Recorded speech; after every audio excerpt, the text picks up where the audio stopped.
والصلاة والسلام على من لا نبي بعده ولا أمة بعده أما بعد بسم الله الرحمن الرحيم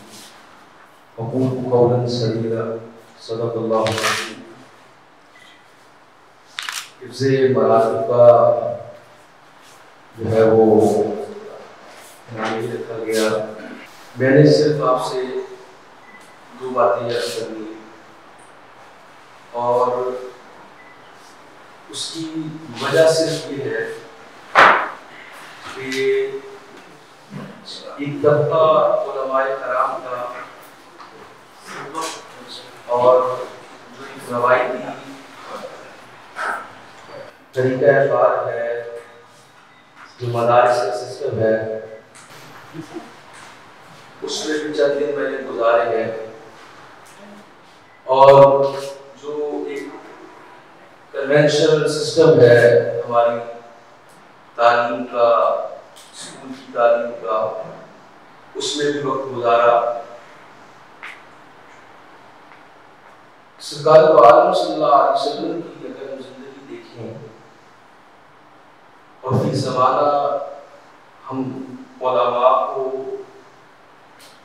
علماء ربانیین کی باتیں کر رہا عام لوگوں کی بات کر رہا بہت بڑا قول و فعل کا تضاد نظر آتا ہے.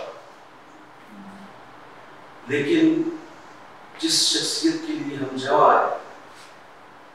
کہ اگر آقا علیہ السلام کی زندگی کا مطالعہ کریں تو آقا علیہ السلام کو اہل سنت کے ہاں ہمارا جو عقیدہ ہے کہ نبی جو ہے وہ وراثت میں صرف علم دیتا ہے اور حضور اکرم صلی اللہ علیہ وسلم نے اس کا عملی طور پہ نمونہ ہمارے سامنے پیش کروایا. اور آپ دیکھیں کہ علامہ عبدالرحمن عتیقی صاحب وہ سنا میں نے کہ وہ کرائے کے مکان رہتے تھے. حضور اکرم صلی اللہ علیہ وسلم نے فرمایا کہ وہ شخص جو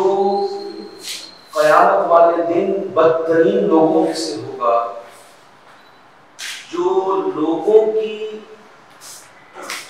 دنیا سنوارنے کے لیے اپنی آخرت برباد کر دیتا.